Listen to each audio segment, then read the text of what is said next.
Shifting focus for now, can Donald Trump turn years of war and sanctions into peace with Iran?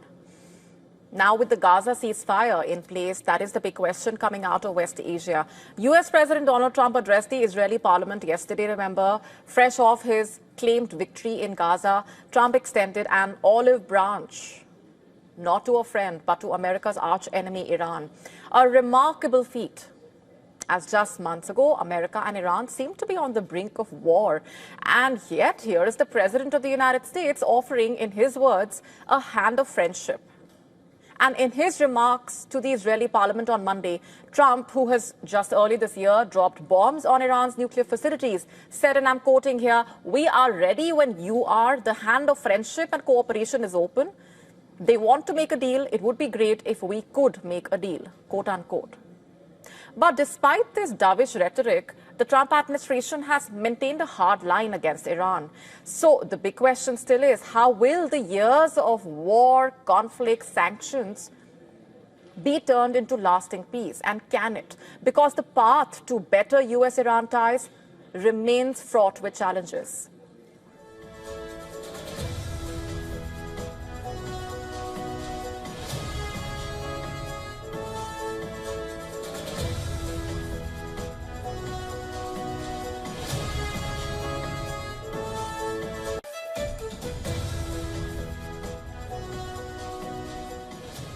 In fact, the Israeli and U.S. attacks in June, which came as nuclear negotiations between Washington and Tehran were ongoing, undermines advocacy for diplomacy in Iran.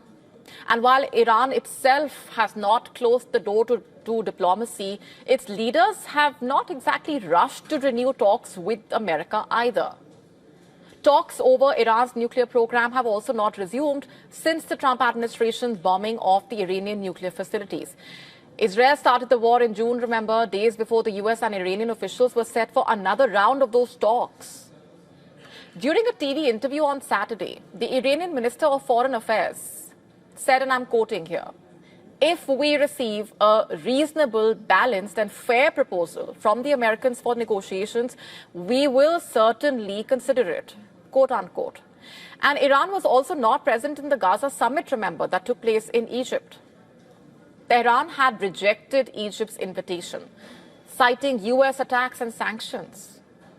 The U.S., which during Trump's first term in 2018 withdrew from a previous deal limiting Iran's nuclear program, has also insisted that any new agreement, including a total ban on Iranian uranium enrichment, and that demand basically goes beyond the original deal, known as the Joint Comprehensive Plan of Action, which only curbed Iran's uranium enrichment program under a strict international inspection system. And Tehran is not okay with these new sets of demands from the US. Iran has depicted that new demand as a denial of its rights as a sovereign country, noting that the Treaty on the Non-Proliferation of Nuclear Weapons does not prohibit uranium enrichment. And so this deadlock over enrichment has become a sticking point in the negotiations between the US and Iran. And that is why observers are saying that as long as the Trump administration insists on zero enrichment, Tehran will most probably not agree to a deal with America. And then there's the question of America's ally, Israel. Remember, the June conflict was not just with America. It also involved Israel, America's ally. And Israel's war with Iran included Israel's assassination of high-level military figures and civilian nuclear scientists, and airstrikes that killed hundreds of people reportedly. It is fresh memory for Tehran, of course. It increased skepticism about the prospects of a lasting deal with the US. And just yesterday, in a speech to the Israeli parliament, Benjamin Netanyahu lauded the US decision to bomb Iran during the war as a biblical miracle. And since the beginning of the war in Gaza, Israel has struck a series of blows against Iran and allied groups like the Hezbollah. Trump often reiterates that Iran's nuclear program has been obliterated by the US strikes on key facilities. But the extent of the damage remains unclear. The Pentagon said earlier this year that the Iranian nuclear program had been set back by 1 to 2 years, but International Atomic Energy Agency, IAEA's chief, had said that Iran could be enriching uranium again within months. And Iran insists that it is not seeking a nuclear weapon. Meanwhile, Israel is widely believed to possess an undeclared nuclear arsenal. Iran is already angry with the IAEA for not condemning the strikes against its nuclear facilities by the US and Israel reportedly. So as far as Iran is concerned, there are pretty much zero reasons to trust America. And that goes for Washington as well. There is no upside here for Trump in resuming those talks without Iran making concessions. So where does that leave us? Trump laid his cards on the table, but years of war, sanctions, airstrikes, assassinations have basically left behind scars that will not heal overnight, of course. And with zero enrichment still on the table, trust between Tehran and Washington at a low point, any deal, if it comes, will be hard-fought, tenuous, and also fraught with major risks. West Asia and the world will be watching these developments very closely. From tariffs to tankers, the US-China trade war continues to escalate. On Tuesday, the US and China both started charging additional port fees on ocean shipping firms. And that move, everything from holiday toys to crude oil, making the high seas the next front in the trade war. It was only a matter of time. And just last week, remember, China announced a major expansion of its rare earths export controls. And US President Donald Trump threatened to raise tariffs on Chinese goods to triple digits. But after the weekend, both sides sought to reassure the traders and investors, which was seen as cooperation between their negotiating teams. And for a brief period, it looked like they could find a way forward. But then the tit-for-tat moves started. China sanctioned the American units of a South Korean shipping giant and threatened further retaliatory measures on the industry as Beijing and Washington jockey for leverage in a way before expected trade talks. But really, China's moves escalating a long-standing dispute with America over maritime dominance. Both sides have already slapped special port fees on each other's vessels, while the US has rallied allies, especially South Korea, to help it revive a moribund American shipbuilding industry. But this battle for dominance has implications for the global economy, as ships are responsible for moving more than 80% of the international trade. So in short, what this means is the broadening and expansion of the ongoing trade conflict. It's no longer just about tariffs or export controls, but which firms have the ability to operate in which markets.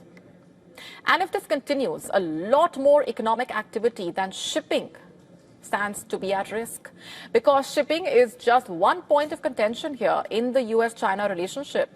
Remember, Beijing has also tightened export controls on rare earths, among other measures, while the US has expanded curbs on China's access to chips and threatened the country with additional 100% tariffs.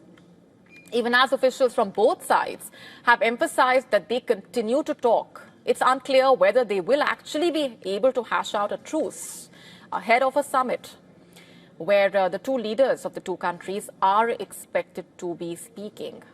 One risk there for Xi Jinping is that China's latest measures on rare earths and shipping may prompt countries like South Korea to side with America in applying pressure on Beijing.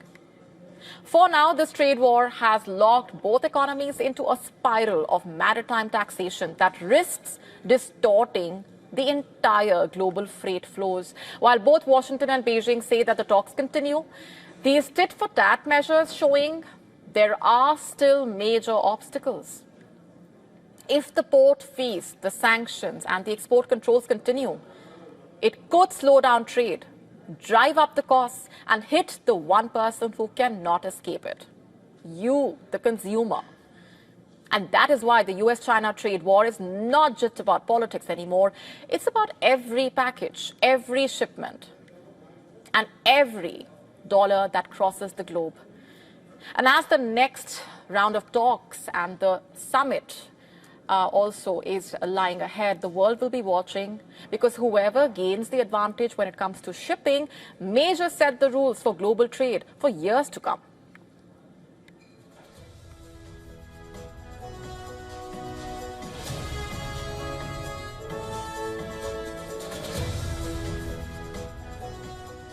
Pakistan's Prime Minister Shehbaz Sharif is at it once again, laying on praise for US President Donald Trump with almost no restraint. On Monday, speaking in Egypt alongside Trump, Sharif announced his intention to nominate the US president for the Nobel Peace Prize again. For the second time. In fact, Pakistan is putting Trump forward for the award. The first nomination came just months ago, remember, after Trump falsely claimed that he played a role in securing a ceasefire between India and Pakistan. And now Sharif says Trump deserves the Nobel for his role in the Gaza ceasefire, claiming he has saved millions of lives across West Asia. The Pakistan Prime Minister's praise was on full display as he hailed Trump for his visionary leadership, quote unquote, even saying, I'm quoting, "I think you are the man this world needs most at this point in time. The world will always remember you as a man who did everything, who went out of his way to stop 7 and today 8 wars," quote unquote. Those were his words. Clearly, the Pakistan Prime Minister is keen to court Trump's favor, but while Sharif was seen busy praising the American leader, Pakistan itself was burning. Over the weekend, dozens were killed in clashes at the Pakistan-Afghanistan border, the deadliest since the Taliban returned to power in Kabul in 2021. Pakistan's military reported 23 of its soldiers killed, while the Taliban said 9 of its fighters died. And the violence has not stopped. On Tuesday, a police officer guarding polio vaccinations in northwestern Pakistan was shot dead. And this comes on the second day of a nationwide drive to counter the rising polio cases there, in a country where the virus remains endemic. The attack was carried out by 2 unidentified gunmen on a motorcycle. Fortunately, the polio team was unharmed. No group has claimed responsibility so far. But the Pakistani Taliban, also called the Tehreek-e-Taliban, are considered the most active militant faction in the region. The polio situation is dire. Last year, Pakistan reported 74 cases, up from just 6 in 2023. This year, 29 cases have already been recorded, with Khyber Pakhtunkhwa witnessing the highest numbers. Polio is a highly infectious virus that mainly affects children under 5. And while it can cause lifelong paralysis, it is easily preventable with a few drops of an oral vaccine. Yet, misinformation about the vaccine, including claims it's a CIA plot to reduce Muslim populations, continues to do the rounds in rural Pakistan. Just a month ago, the government launched an HPV vaccination drive for girls, also plagued by misinformation. So here's the picture. Sharif is praising Trump for peace abroad, while at home, Pakistan faces deadly border clashes, militant attacks, a growing polio crisis, and misinformation that is causing widespread suffering in Pakistan. The contrast could not be starker.